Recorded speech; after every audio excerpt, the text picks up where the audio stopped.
Hey guys, what's going on? Inception here, and welcome to another video. Ladies and gentlemen, we're back to making some content for the YouTube channel. We've been kind of taking a break for a little bit because obviously for FIFA 20 everything has kind of slowed down, but they did release some big news today, and that is in regards to the icon SBCs being back in FIFA. So they have the new pitch notes. We're going to be taking a look at all the new information that EA has provided for us. As you guys know, in regards to content every single day for the channel, we are going to essentially be waiting for the new game in regards to doing Road to Glories, player reviews, formation reviews, all that kind of stuff, right? So definitely looking forward to the content grind when we can get started on it, right? So let's get started. All of this irrelevant. Early access. So FUT 21 kicks off with early access for EA Play members starting October 1st. If you pre-order the Champions or Ultimate Edition of FIFA 21, access will begin on October 6th, 3 days ahead of worldwide launch on October 9th. During early access, players can earn special rewards, including pre-launch objectives with the chance to earn a special early access reward pack, which includes an untradeable 80 to 84 overall rating player pick, and a 10-game loan Team of the Week player. Okay. Team of the Week 1, highlighting the best performing players in the world of football, available for a limited time. The launch of season objectives. In addition to more time in Season 1, EA Play members will also get a Season XP boost to help them on their way to earn or to level 30 rewards. So they're already going to start off hot with the season rewards in regards to you doing all those objectives for it, which can be like very 50-50. I actually might do...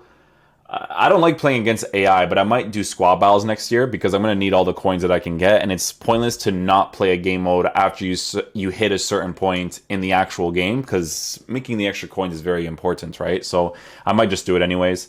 The launch of season objectives, yes. Experience live FUT friendlies first with the 3 Nations theme live FUT friendly challenge. Not 100% sure about that until the game's out, so we'll see what's up with that. The first opportunity to experience events with a head start in the Humans vs. Machine community event. Complete the Humans vs. Machine objectives group to earn an untradeable Prime Electrum Players Pack. To earn this year's transfer deadline day, early access will also feature, for the first time ever, exclusive one-to-watch content, including once-to-watch player squad building challenge. Transfer deadline day, early access will also feature. Interesting. So getting a PlayStation is important for this because content for the YouTube channel with this kind of stuff is huge in regards to opening people's packs for the share play. So we'll see what's up with that. Once to watch player pick vote. Player pick vote. So they're going to do once to watch player pick votes. Interesting. Okay. Once to watch players are cool. The promo in itself is kind of underwhelming because there's not really that many players, even in the beginning of the year, that get improved by that much. So hopefully with these guys being in the team, we're looking at some decent cards. Make sure to log into FUT on October 5th and 6th, both in-game and through the companion app, to vote for the player who you think deserves a once-to-watch item. The winner of the vote will get a once-to-watch player SBC releasing during a once-to-watch. Once-to-watch. Speaking of once-to-watch, the full campaign will kick off in-game on October 9th. Once-to-watch players are live player items that upgrade based on real-world performances. Oh, they all actually have for him some pretty decent stats. While Bale's dribbling, I don't know how that's going to be in the new game, but you know how that usually works. So far, we have confirmed 3 players who will feature in the campaign: Werner, Ziyech, and Bale. We're now excited to confirm 3 new ones-to-watch players, which is Thiago Alcantara, Hakimi, and Odegaard. Hakimi being a right mid is very strange, but he has defensive presence, which is always very nice, especially if you want to play like a 3-at-the-back formation. Odegaard looks like an okay chem, especially if you give him a Hunter chemistry style, so doesn't look too bad. I could see Odegaard getting some informs because I don't know. I have a feeling he's going to be good this year. There are just some of the players that will feature in Ones to Watch, which this year will see two teams of players released over the course of the campaign. Team 1, Team 2, October 16th. Okay. Ones to Watch Team 1 only, Team 2, Team 1, and Team 2, October 21st and onwards. Live FUT friendlies. With live FUT friendlies, we're combining squad roles with different house rules and friendlies to create fun and diverse new ways to play with the play that will be active for a limited time. Live FUT friendlies will present a new way to interact with campaigns and player programs throughout the year. Completing certain objectives in live FUT friendlies will earn you unique rewards. Interesting. Programs. In Foot 21, fan favorite player programs will be returning through the year with several improvements. The first of these improvements, the introduction of the new Meaningful Moments feature. With this new feature, certain special player items such as moments will now better reflect real-world footballing moments through specific link some changes. Okay, we're going to skip right past this one. This is the important one, the icons part. We've listened to feedback and taken the learnings and insights were gathered over the past few years to revamp how icons will be implemented in Foot 21, creating the most comprehensive, accessible, and exciting icon program ever. Firstly, to confirm, there will be 4 versions of each icon in Foot 21. Baby, mid, prime icon moments. It's going to be the pretty typical one. Let's see how they're going to release them, though. This version often, but not always, reflects a time in the player's career when they... Okay, cool. I just want to see the dates. Start of the EA Play trial until mid-December. And then the mid's going to be mid-February. The primes are going to be in the month of December of 2020. EA Play trial until February 21st. And then the moments, when the version focuses on truly memorable, historic... they don't say when these ones are released. We're going to be introduced in packs during the month of February 2021. February is actually pretty early because the game comes out October, November, December, January, February. 5 months into the game icon moments. Okay. It's going to be hard to get my hands on all of them because obviously it's going to be like pretty important for the player reviews and whatnot. But we can probably get them through drafts or something if they're like too expensive too, and just do the review like that and go from there, right? Secondly, we're excited to confirm that icon SBCs are back. You'll once again have the opportunity to earn specific icons by completing select SBCs. We know this is something players have wanted to return, and this is how they will function in Foot 21. The first icon SBCs will be introduced from late November onwards. October, November. Oh, you have to do so much grinding in the beginning of the game. Icon SBCs will be available long-term, but not permanently. Of course. I want to know what your definition of long-term is, EA. If it's like 3 months, that's fair. If it's like shorter than that, then even 3 months might not be fair, depending on how much they release these icon SBCs. You know what I'm saying? Like, it's going to really depend on that too. So I guess we'll see, right? After an icon SBC, specific versions of icons will only become eligible for SBC release after they've been released in the packs for a period of time. Okay, that makes sense. After an icon SBC expires, I mean, even though they're in packs, you still want to try to get your hands on them, obviously. After an icon SBC expires, it may be re-released at a later date. The challenge requirements and rewards may also be updated. Icons may be used as requirements in SBCs.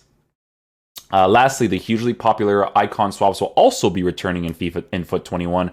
As a reminder, this is how icon swaps work. Complete player token objectives, earn player tokens, redeem for icons, and other packs rewards.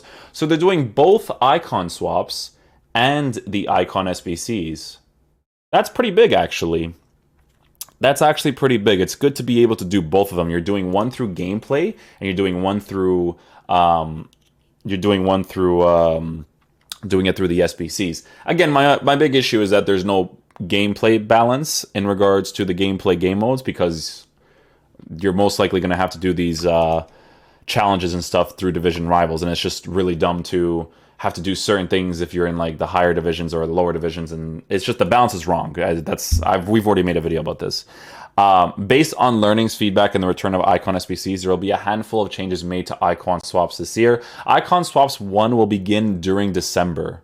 Okay, so we're going to have to grind October, November. Those 2 months are going to be big because icon swap videos are pretty massive, so I definitely have to get those out to you guys. There will be a greater mix between icon and pack rewards with an increased number of pack rewards. Pack rewards will be made available at a lower player token value to allow more players to engage with the program. Icon and pack rewards with increased number of packs. Okay.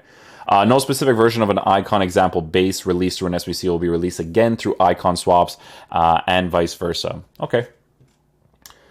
Jump into Foot 21, the companion app, on October 1st. Foot preseason rewards, wrap up, and all that fun stuff. So that's pretty much it for the video, guys, in regards to the icon swaps. I kind of like that they brought icon swaps back as well as the icon SBCs.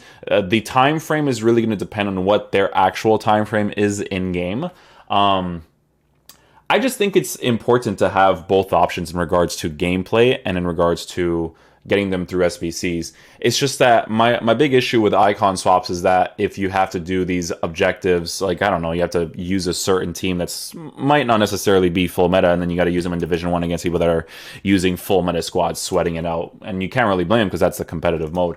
Like I said, I think all of this is great. I think they're really awesome inclusions.